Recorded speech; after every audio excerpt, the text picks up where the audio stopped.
and welcome to the show. I'm going to stop the music and I'm going to welcome everyone to the show. So go ahead and unmute yourselves and let's go ahead and clap. Woohoo! We're at a show. It's like we're at a theater.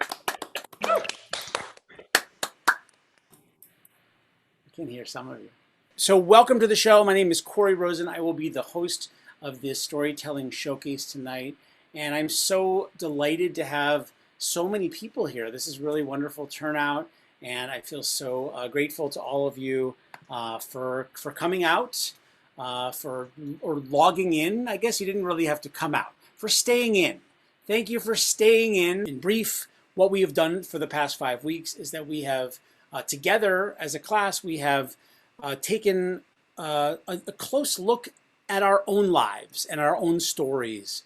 Thinking about what makes for a good story, whether it's the stories that we tell all the time or whether it's finding other ideas or inspirations or ideas for stories, then developing those stories by telling them and understanding that many of those stories are not perfect and being okay with that. Really valuing and appreciating that storytelling is, of course, something that we all do all the time, but it's also a craft and it takes practice and it takes doing it and it takes engaging and then supporting each other. So the class listened to each other's stories, supported each other, and then over the span of 5 weeks, we've developed the stories that you are hearing tonight. So some of the storytellers are new to the format in terms of publicly standing here and telling you their stories. So, and others, as I mentioned, are maybe more experienced. They've done some storytelling before, but whatever it is, this is a supportive space. This is a place where we are here to celebrate stories of all kinds, and you're going to hear a lot of different kinds of stories tonight, and all of them in some way touch on a theme that we identified as flowering. Flowering.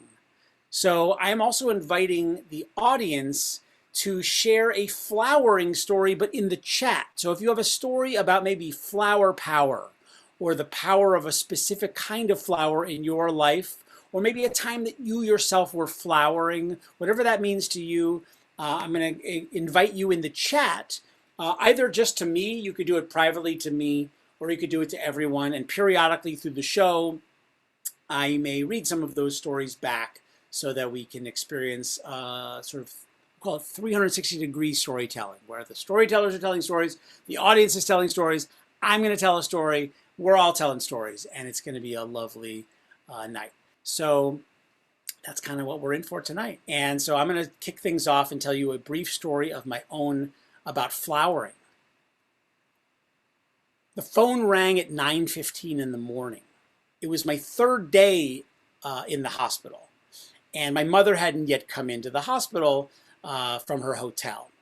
I was there for a pretty serious accident that I'd had 3 days earlier, the kind that your mom would fly in from New York across the country to Fremont, California to attend to you in the hospital. And when I answered the phone, it was a voice that I recognized because it was a close friend of my mother's. And she goes, I go, hello? And she goes, Corey? I go, yeah. She goes, it's Freda. Hi, Freda. What are you doing there? It's my hospital room. Is your mother there? I go, no.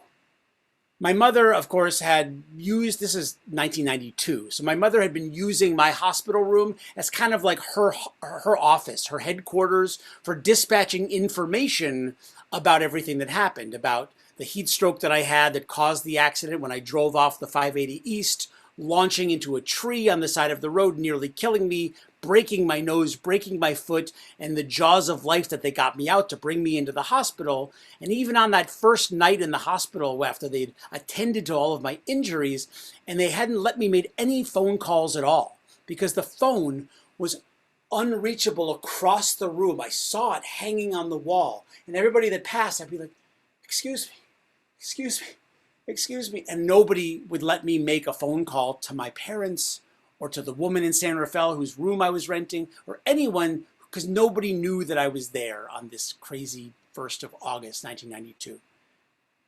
until finally a nurse comes by and I start sobbing. And she's just like, what's the matter? I go, I call my mom. And so at that point, I was able to actually get the phone and call my mom. So I'm talking to Freda, and she's like, well, where's your mother? I go, I don't know. She isn't here yet.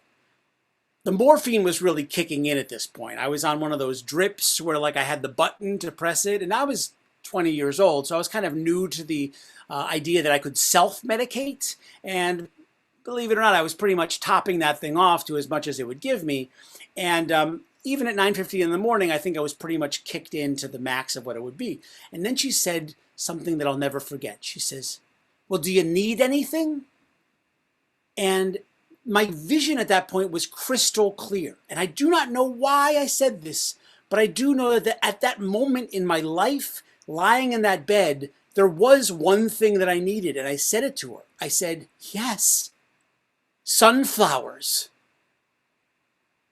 Sunflowers? Yeah, sunflowers.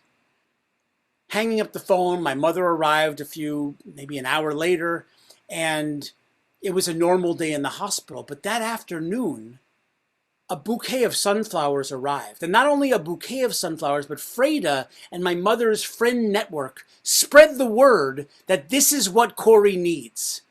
And not just a bouquet of sunflowers, but by the next afternoon, this hospital room was filled with sunflowers, which really are one of my favorite flowers. And this time of year, they were completely blooming and beautiful.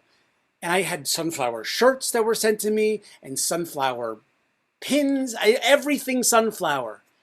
I cannot define exactly why I asked for this specific thing, but I can say that sometimes the thing that you need is the thing that you ask for. And sometimes the thing that you ask for is the thing that you need.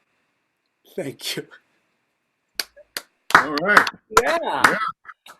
Thank you so much. That is my flowering story. Terrific. So please welcome to the stage my friend and yours, Jean Breckel.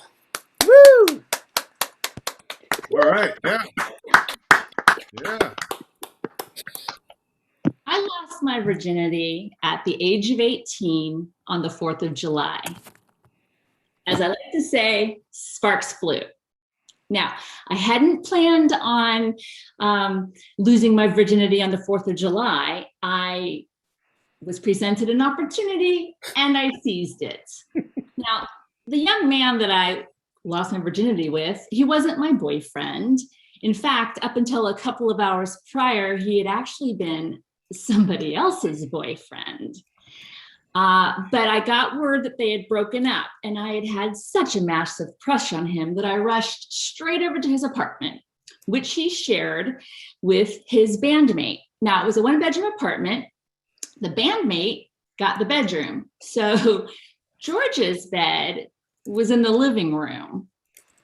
I wasn't going to let that stop me because I was 18. I had just graduated high school, and I was ready to lose my virginity. Well, I didn't want to lose it, but I knew that I didn't want to hold on to it. You know, my parents were Jesus hippies, which means they were Christian, but they were pretty chill. But the most important rule for a girl was that you wait until marriage to have sex. Well, my mom had gotten married a week after she turned 18. Her mother had gotten married when she was 16. I'm 18 years old. I've never had a boyfriend. I don't currently have a boyfriend. I don't see a boyfriend on the horizon, let alone a husband. So in my mind, I thought, you know, I'm going to make up my own rules. I'm going to wait until I'm at least my mother's age, and I'm going to wait till I'm out of high school. Because the worst thing that anyone can call you in high school is a slut. And even though I was a virgin, they called me a slut. Why? Because I hung out with the sluts. They have more fun. We went to all the heavy metal shows, and my slutty friends made sure we always got backstage. In fact, my biggest slutty friend, Stacy, was hell-bent on me losing my virginity with one of the guys in Poison. Thank God that did not happen. So here I am. I've graduated high school. I'm 18 years old. the boy that I have a massive crush on, he's there. So we do the deed. And the crack of dawn the next morning, I hear some knocking at his front door. He's still asleep. I hear more knocking. I was like, who's out there? And then I started hearing pounding. Boom, boom, boom. George, I know you're in there. The woman's voice. He bolts straight up out of bed and says, oh my God, it's Amanda. Jumps out of bed and runs and locks himself in the bathroom. Meanwhile, she's letting herself into his apartment. I don't know if there was a key hidden outside. I don't know if she had her own key, but she's letting herself in. I'm trying to pull up my pants really quickly. She takes one look at me and says, where's George? And I just look at her and point. She goes running after him, and I drive home.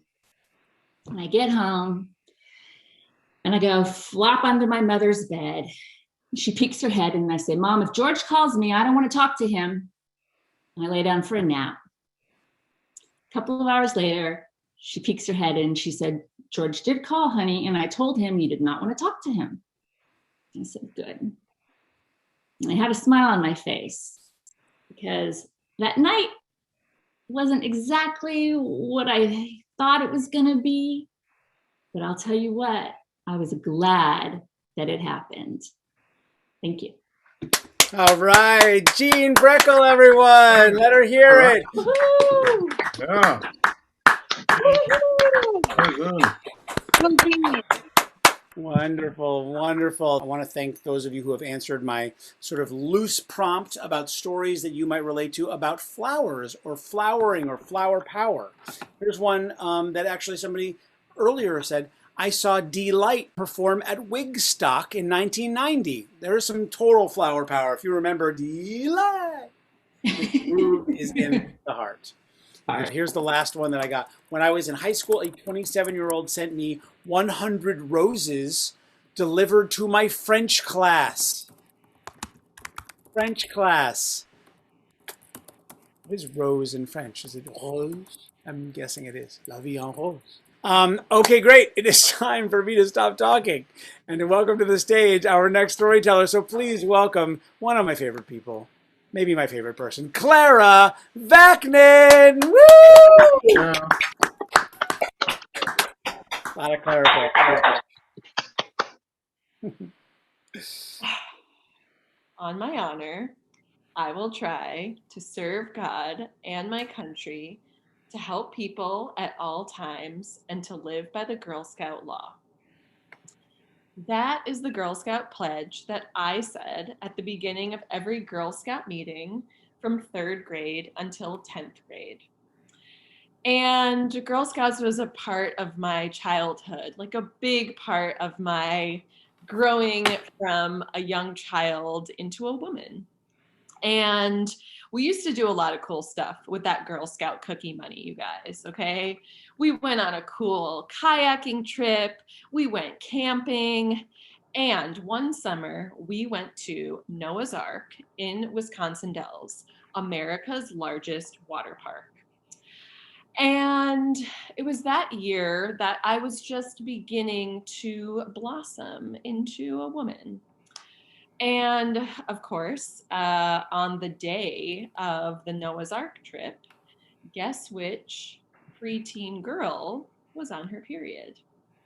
Yeah. Just, Aunt Flo getting in the middle of like some good summertime fun. And I was running, the calculus of what am I going to do? How am I going to deal with this? I didn't quite get the hang yet of using a tampon. So that was like another, wrench in the equation. Now, mind you, when you're 12 years old, you're like not really feeling the whole like hormones and all the things that are changing with your body. And like a period is so embarrassing. Literally 6 months earlier, I had just gotten my period and I couldn't even tell my mom. I didn't talk to her at all about it. I hid it from her. And literally like 4 months later, she had to be like, Clara, I know what's going on. Let's go, get you some supplies from the pharmacy. So, all right, Noah's Ark, it's happening. And I just decided, like, YOLO, we're going to do it. America's largest water park, summer in the Midwest. We're going to take advantage of this. And, my strategy is I was just going to use a pad. I don't know, whatever. Let's just do it. So I'm having a great day. Nice, hot summer day. I'm with my friends.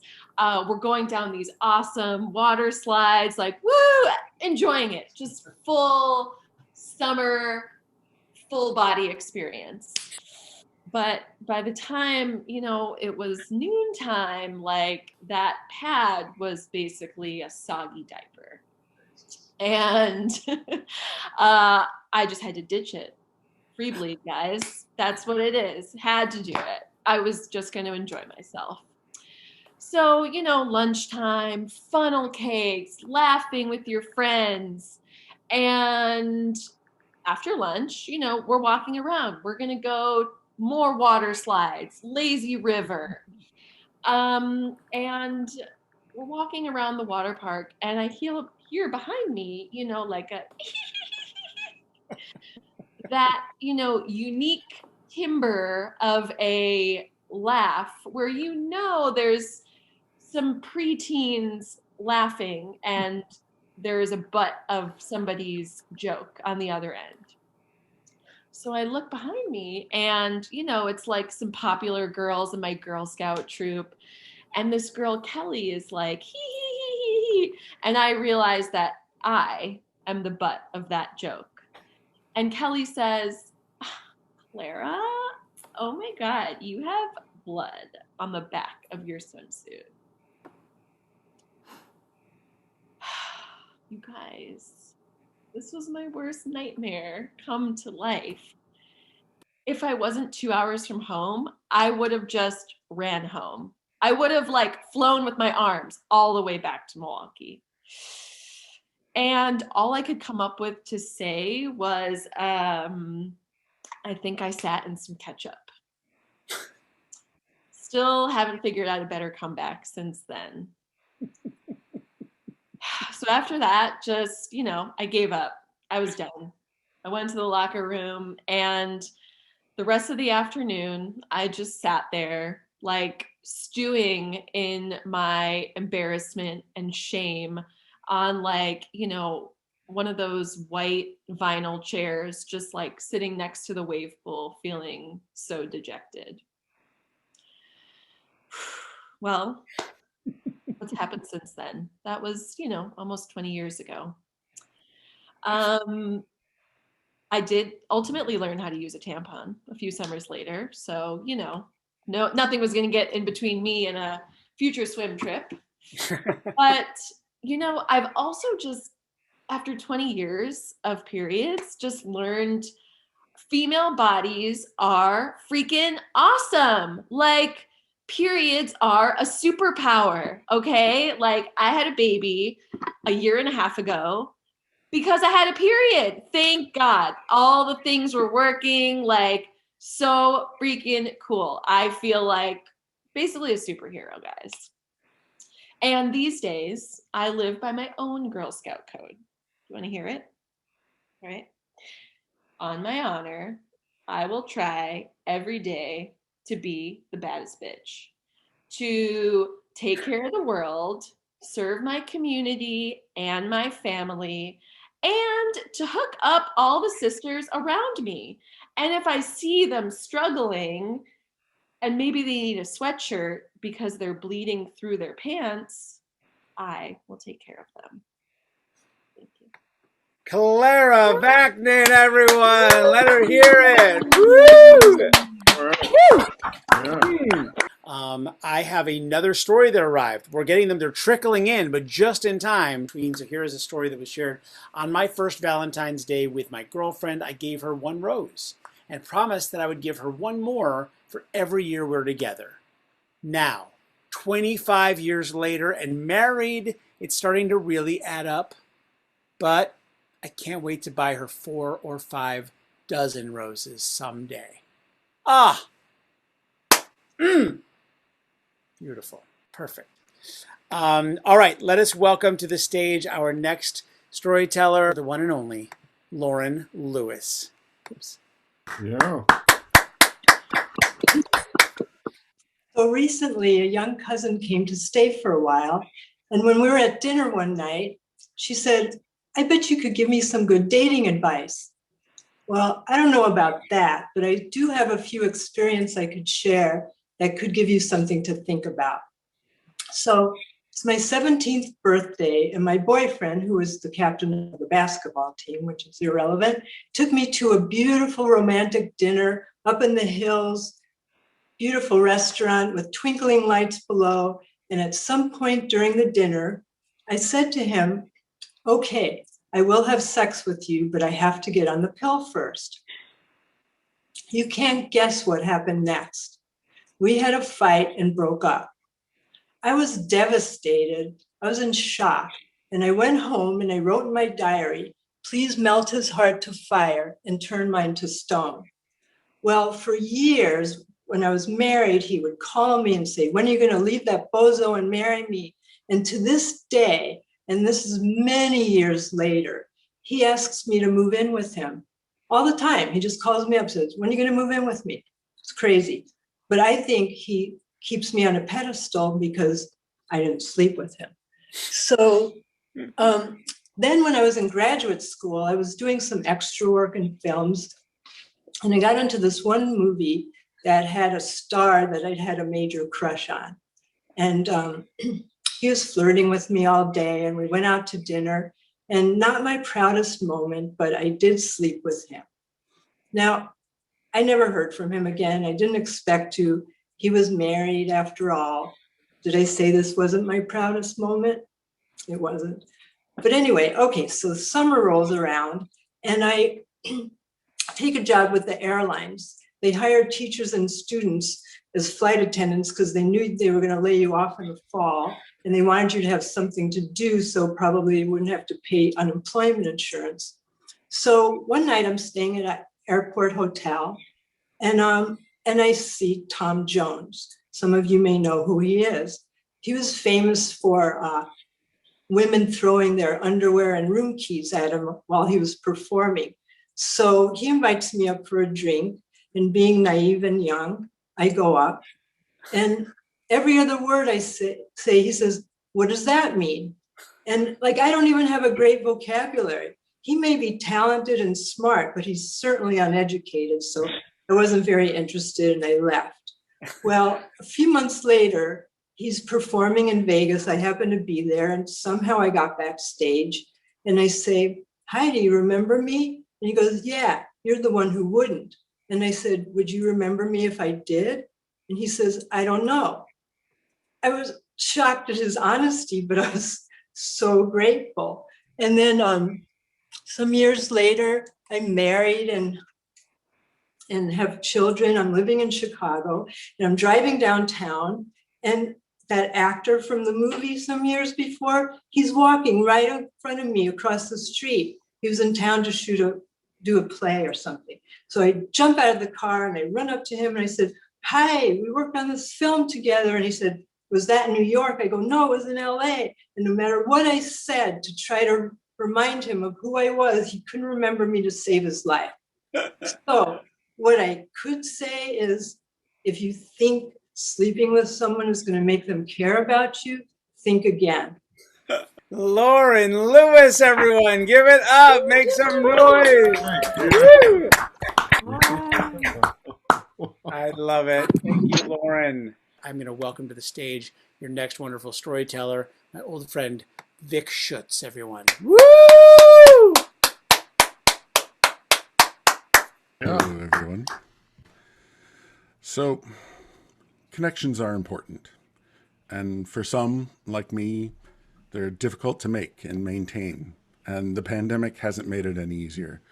We were all told to go home and we'd be back to normal in 3 weeks. Well, here we are more than a year later, and our lives have changed more than we could have imagined, for those who live alone, dealing with isolation or loneliness, for people with young kids or kids having problems with online learning, not being in a job that could easily transition to work from home, or having to work in a now dangerous situation, and those people who've had to deal with loss of loved ones and friends. People every day dealing with problems that could not have been predicted. Everyone's situation, everyone's story is different. Shelter in place for our family, thankfully, wasn't that bad. My wife and I were able to transition to working from home right away. Our boys are older and did well with virtual school. We like hanging out and doing stuff together as a family. It wasn't all sunshine and roses, but we were very lucky. No matter the situation, most people were craving connections more than ever. I understood that. I didn't have a lot of connections growing up. My family growing up was a huge family of halves and steps. My mom had 2 girls and a boy with her former husband. My dad had 3 girls with his former wife, and they got together and had me. We were the dysfunctional Brady Bunch. I was Cousin Oliver, who was cast in the last season in an attempt to save the ratings. It didn't work. My parents got divorced, and then step families came in and out of my life as my dad got remarried over and over again. He ended up with a total of 8 marriages over the course of his life. And I will say, to be fair to my siblings, they never treated me like a half, but it was always a little strange. And then I moved all over, 18 places by the time I was 18 years old. And we kept dropping siblings as we'd move. They'd plant roots and we'd move on. And I never really had any long-lasting friends because I kept moving away and losing touch. This was pre-internet. I could take care of myself. I was not a great cook. I was good at making peanut butter and jelly sandwiches, cube steaks, and I could make a mean milkshake. My sister Summer was in the Army and was living with us for a bit, so I learned how to make a few things like ham and potatoes so she'd have dinner when she got home late. In college, I made a lot of burr helper. That's hamburger helper, but we were on a first name basis.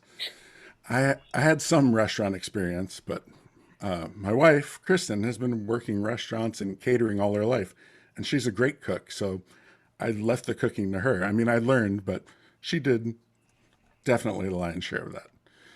Eventually, when my kids got older, I realized that with all my moving around, I had some opinions about food that I wanted to share. There's great barbecue pork in Memphis. There's great brisket in Texas. Chicago pizza, the best. And there's great sourdough bread in the Bay Area. So I learned how to start making some of these things. I got an electric smoker for the meats, and I shared that with friends at home and at work. And it was a big hit. Everyone loved it. Then right as that pandemic started, I learned from my friend Nick how to make sourdough bread. With his guidance and my wife's cooking skills, we got pretty good at it. I called our starter, you have to name your starter. I called our starter Jean Valjean because 1, I'm a big theater nerd. 2, my sister Lisa, who is also a big theater nerd, and we have a running joke about the ridiculousness of why Jean Valjean in Les Mis got thrown in jail. Why did he get thrown in jail for so long? Stealing a loaf of bread. It felt fitting. So we started making bread and started posting pictures of the food we were making, and people started requesting some. And without telling them, I started keeping a bread list of people who had requested a loaf. So we started making 2 loaves a day on weekends, every couple weekends. Each day we'd keep 1 for ourselves, 5 of us, including 3 growing boys, and give 1 to someone on the list. We got nice paper bags. Kristen started making bread-related drawings on them. She's an art teacher. Deliveries were always socially distanced and masked. Sometimes people wanted to chat. Others were drop and go, whatever we were both comfortable with at that point. The initial call or message to let them know we had some bread for them was always exciting. They were always like, oh, wait, is it my turn? Do I get some? It's great. And usually after they had the bread, it'd spark a bit of a conversation. It was a nice way to bring some connection to people. Make people know that others are thinking about them. And good parts of the world are still out there. And it was a nice way to have connections. It was good for the receiver and for us. Also, Long deliveries would give me a chance to call my mom or my sister and catch up. And we still do it. I delivered one to the neighbor across the street last week. We even taught a friend how to do it and gave her some of Jean Valjean. She named her starter Audrey too, because you have to feed me, Seymour. And as life finds a new normal, we'll continue to do it. Because for me, as well as others, I suspect, making and maintaining connections is difficult. And we need all the help we can get. It's amazing what you can do with a little bit of salt and water and flour. Thanks. Vick Schutz, everyone. Yes. Yeah, unmute yourselves. Let him hear it. Yeah. Jean Valjean.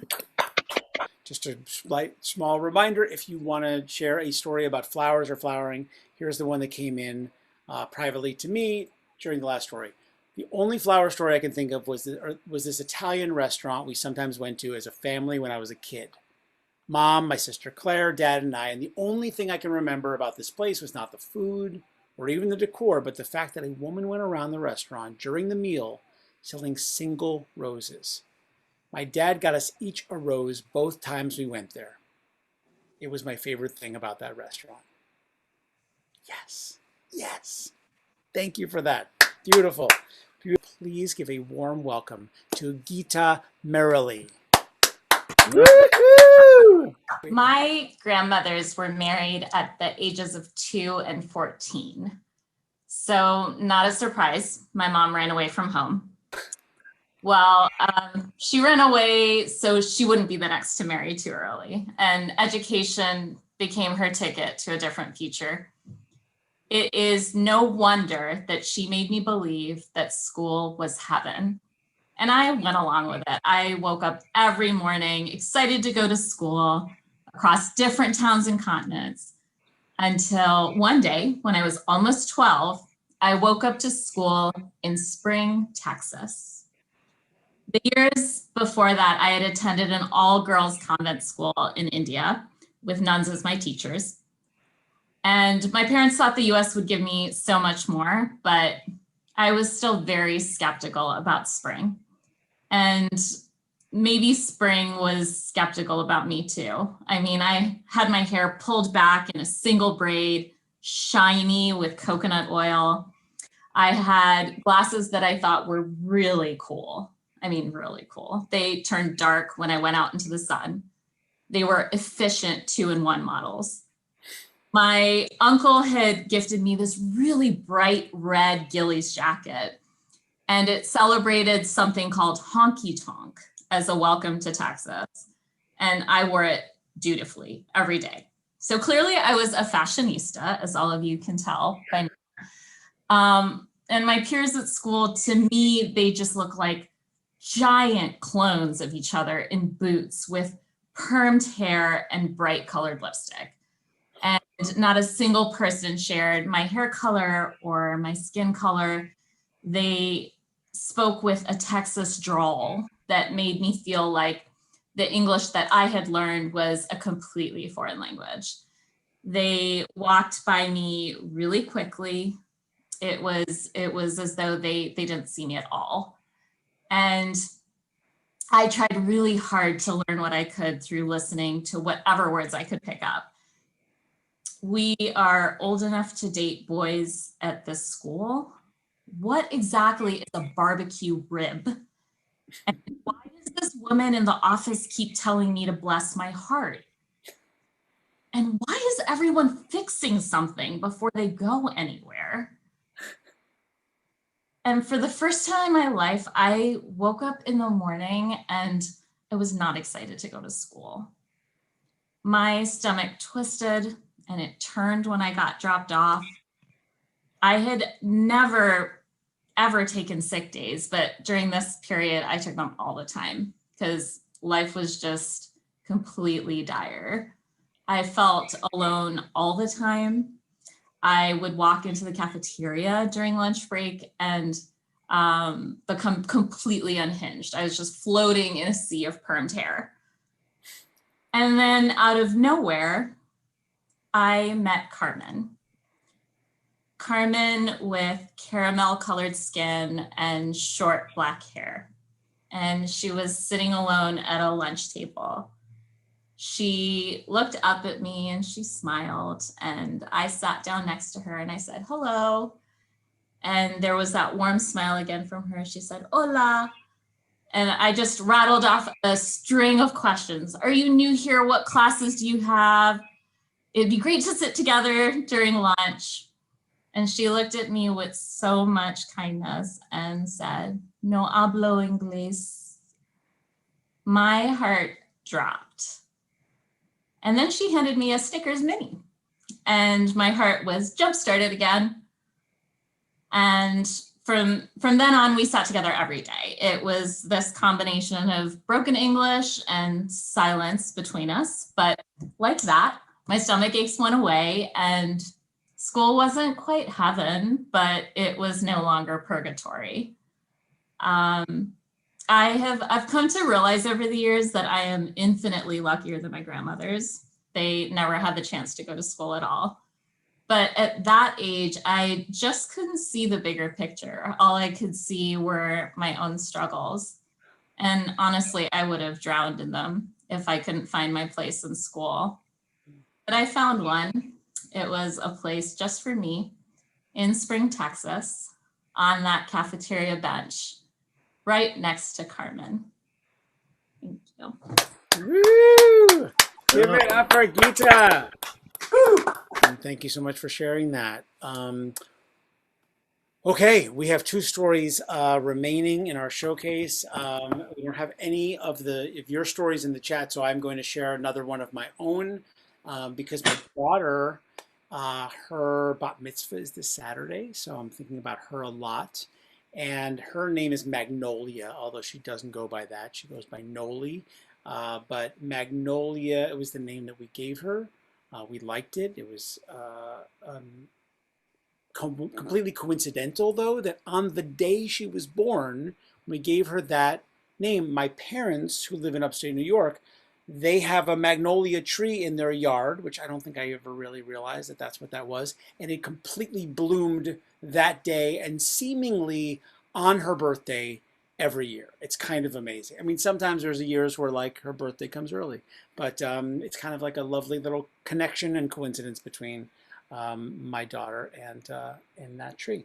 All right, we are going to move the show along with the next storyteller. So please welcome to the show, David Reiley. Woohoo!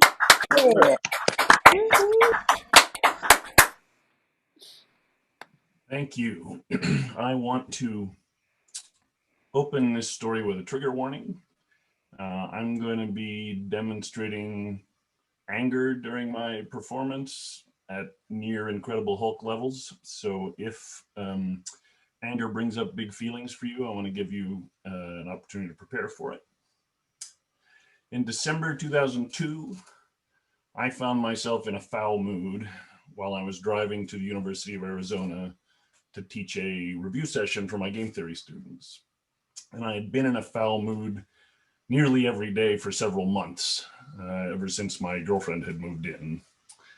But today, I had gone beyond anger, beyond rage, beyond self-hatred, all the way to suicide. And for the first time in my life, I wanted to kill myself. So I called my mother, because my mother has been a really valuable confidant to me over the years, and I find it helpful to talk to her about my feelings. And I said, Mom, I am so frustrated. I hate myself. I want nothing in the world so much as I want to have a close emotional relationship with a partner, and I keep failing at this.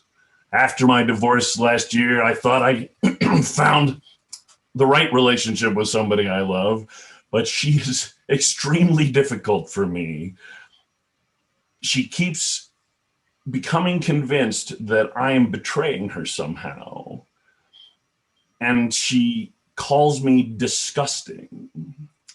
And I keep thinking, if I can manage to behave differently, I can produce a different reaction. I can help her see that I love her and I have no interest in betraying her. But I couldn't figure out the secret. You know, when I'm angry, my usual strategy is to ignore it. I generally ignore my feelings and focus my brain on how do I solve this problem. But that strategy doesn't work when I get too angry. At some point, I go over a threshold and partially lose control of myself and scream at the top of my lungs and throw anything I might be holding. And it is not okay, but I don't know how to control. Once I lose control, I've lost control. So I've been okay most of my life. But now that I'm with Kimberly, I find it's happening every damn day. And I don't know what to do about it. So I've been working with my therapist, and he taught me a useful strategy. I'm going to meditate on the feelings in my body and learn to notice what are the feelings of anger. Oh yeah, there's that prickly feeling in my gut, and there's that tightness in my chest. And that tells me that I'm angry. So if I can say out loud, I feel angry, I've won the game, because I'm not going to blow up if I'm observing my feelings rather than being caught up in them. The problem is I can't figure out how to learn this skill, because trying to practice this skill in the relationship with Kimberly is like trying to learn to swim and by being thrown into the Atlantic Ocean in the middle of a hurricane. I can't fucking do it. And I hate myself for fucking up like this.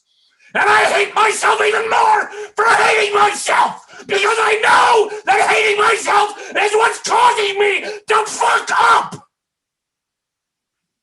And my mom listened to me, and I started to feel better. And when I got to the university, I felt a lot better because I started teaching my class and felt I was doing something I'm competent at, as opposed to being in a relationship with Kimberly at which I was clearly incompetent. And it went really well for about 45 minutes until 2 police officers arrived and said, "Sir, you're going to have to come with us." And never having been arrested before, especially not in front of my class, I said, "What's going on, officer?" And he explained that my mom had called the campus police department in order to inform them that I was a danger to myself, and they were here to take me to the psych ward of the University Medical Center. So I went quietly. And while I was in the psych ward, I got to know a number of other patients who were struggling with their own mental and emotional problems. And I actually found it useful to get to know them. And my therapist came to visit me while I was in the psych ward. And he said, "David, when the 72 hours are up and you're released from the hospital, I strongly encourage you not to go back home and live with Kimberly right now. I would like you to consider checking into a treatment center for 30 days so that you can have some time away from Kimberly and get some help with your emotions." So I did. I spent 30 days because it was at the end of the semester. And I, at the treatment center, because it was based on an Alcoholics Anonymous 12-step model, at every meeting that the patients had, we would recite the Serenity Prayer. God, grant me the serenity to accept the things I cannot change, the courage to change the things I can, and the wisdom to know the difference. And when I got out of the treatment center, I did go home to live with Kimberly, and it took me another year to decide to get out of that relationship. But when I did, it was such a huge relief. I find it easy to have the courage to change the things I can. But it's really hard for me to accept the things I cannot change. And to have the wisdom to know the difference, I find impossible. How am I supposed to know the difference between what I can change and what I can't? So what I've contented myself with in recent years is the thought that I can have the courage to change my mind about the things I can change. Thank you. Thanks, David. David Reiley. Thank you, David. Thank you. All right. Yeah. Okay. Before our last story, there of course was a flurry. Thank you, all of you who shared them. I don't have time to read them all, but I'm going to read one of these that came in first. One summer, our yard became overrun with blooming dandelions. My dad offered us 1 penny per dandelion. My brother and I subcontracted to the neighborhood at 2 per penny. We presented my dad with a bill for 2 garbage bags full of dandelions and a totally dandelion-free neighborhood. Nice. Beautiful story. Okay, let us please welcome our last storyteller of the show, the one, the only, Alyssa Hammond! Yay! Hello. So it's funny that I'm here, because if you had asked me just even a decade ago if I'd be in the spotlight telling a story to a group of people, I'd say no way. If you had asked anyone I grew up with if I would be the center of attention on a stage telling a story, they would also agree, no, not Alyssa. Because I grew up a quite shy, reserved kid. I was not an introvert. Like, I liked being with people. I liked laughing with everyone when they're laughing and moving with the action. But I was the speak when spoken to kid and was not speaking a lot of words, because I think anytime it was my turn to speak or be in the spotlight, my heart was pounding and I couldn't handle it. So I just chose to blend in with the crowd, be part of the crowd, but never stand out. And I stayed like that for years. And I made friends in high school, and I'm sure with them I was probably a little more outgoing and silly, but never asked for the spotlight. And certainly when meeting new people or being in new crowds was, again, back to my safe space. And then I got to college and I met someone who was not like that. He was a class clown. He was the jokester. He liked the spotlight. And I was attracted to him, as I'm sure lots of people were attracted to him. And we dated and then got married and had 2 children. And in all those years, I learned to get more comfortable with the spotlight, right? Because I'm standing by his side, he's telling his stories. And over the years, I started interjecting in those stories and being part of those stories.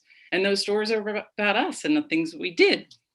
And so, maybe he was telling a story about how he got sunburnt while we were out at the beach, and I would add a little funny about how that showed off his muscles, and it was well received. And so I got a little feel for that. And I thought that was going well until he said he wanted to get divorced. So much for me being a partner in storytelling. But life moves on. I moved on and met someone new who loved my stories and took joy in hearing them and was so supportive and encouraging, and did not really want to share his stories. Early on in our relationship, I remember him telling a story and me thinking, this is the time to put something in there.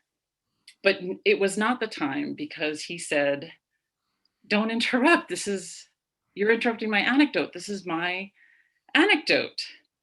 So I was surprised after all those years of being part of the story. So we had a conversation about it. And I told him, actually, I think I'm really good at this. I think I'm good at being the partner to the story. Like that's what I did for years. And maybe it's just, we didn't have enough practice, not enough dinner parties, maybe too much activity with 4 kids around. We were a blended family with 2 kids each. So maybe we didn't just have enough practice, because even recently he was telling a story and I thought this is the time to interject a detail, but got the same response of like, you're interrupting my anecdote. This is my anecdote. And I did think that was kind of funny because the anecdote was about me telling stories like this on a Zoom. And so I just thought, wow, what am I doing? And I'm coming up on my 5th week of class with all you lovely people. And I'm thinking about my storytelling and thinking about the story arc, right? It went from not wanting the spotlight to wanting the spotlight, not having the words when spoken to, and now having the words.